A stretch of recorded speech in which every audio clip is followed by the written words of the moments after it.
নমস্কার বন্ধুরা, আজ আমি বানাবো ওলের ডাঁটার রেসিপি।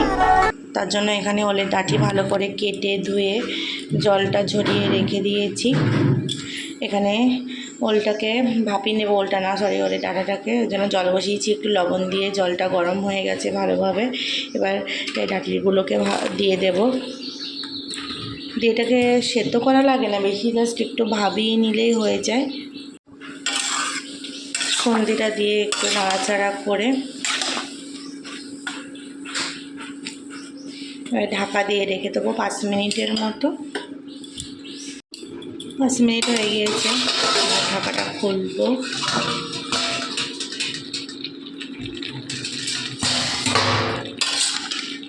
যে ভালোভাবে বয়েল হয়ে গেছে, বয়েল বলতে হাফ আর কি সেদ্ধ, যেহেতু কচি তো খুব তাড়াতাড়ি সেদ্ধ হয়ে যায়। তো এটাকে এবার আমি একটা ঝুড়িতে নামিয়ে নেব, জল ঝরিয়ে নেব।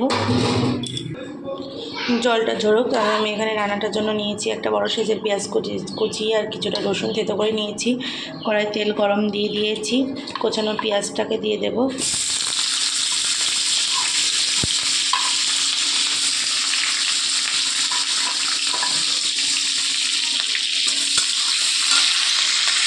পেঁয়াজ কুচিটা একটু নেড়ে ছেড়ে নিয়েছি। বাটিতে নিয়েছি চিংড়ি মাছগুলোকে দিয়ে দিলাম। চিংড়ি মাছ দেখে ধুয়ে রেখে দিয়েছিলাম, এখানে কোনো লবণ হলুদ আমি দিইনি। তো এটা ভাজতেই আর কি দিয়ে দেবো। এখানে একটু লবণ আর হলুদ অ্যাড করে দেবো। লবণ হলুদ দিয়ে দিয়েছি। মাছটা ভালো করে ভেজে নিতে হবে, পেঁয়াজের সঙ্গে চিংড়ি মাছটা ভেজে নেবো। খুব ভাজতে হবে তেমন কোনো কথা না, চিংড়ি মাছ খুব ভাজতে লাগেও না। তো কিছুক্ষণ ভাজবো, ভেজে নিয়ে চিংড়ি মাছটা একটু ভাজার পরে থেতো করা রসুনটাকে দিয়ে দিয়েছি, দিয়ে এটাকে কষিয়ে নেব।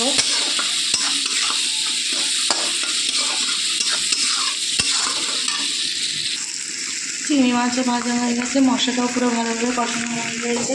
এখানে যে ভাবিয়ে নেওয়া ওলের ডাঁটিটাকে চেপে নিয়ে জলটা পুরো বার করে দিয়েছি। তো এটা আমি এবার দিয়ে দেব।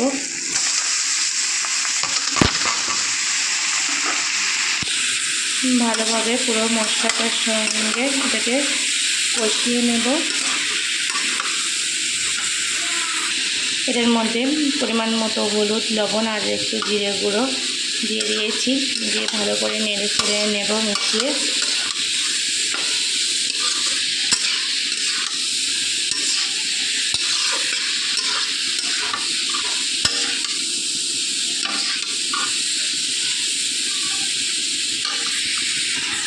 এটা যেহেতু কচু বলো ওল বলো যাই হোক চলকানো জিনিস, তো তার জন্য আমি এখানে লঙ্কা পেস্ট করে নিয়েছি। বেশ অনেকটাই লঙ্কা দেব আমি এখানে, অনেকগুলো লঙ্কা পেস্ট করে নিয়েছি, পরিমাণ মতো দিয়ে দেব। যে যতটা ঝাল পছন্দ করে সেই অনুযায়ী আমি এখানে বড় চামচের এই চামচের 3 চামচ দিয়েছি।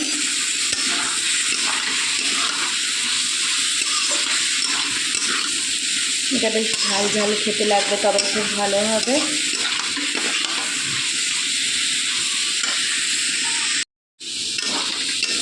রান্নাটা প্রায় শেষের দিকে হয়ে এসছে। তো লঙ্কাটা দিয়ে বেশ কিছুক্ষণ নেড়ে চেড়ে কষিয়ে নিয়েছি।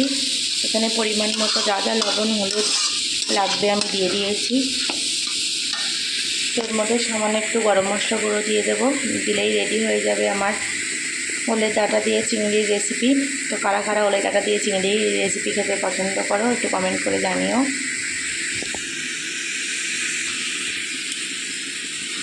সামান্য একটু গরম মশলা গুঁড়ো এখানে দিয়ে দেবো।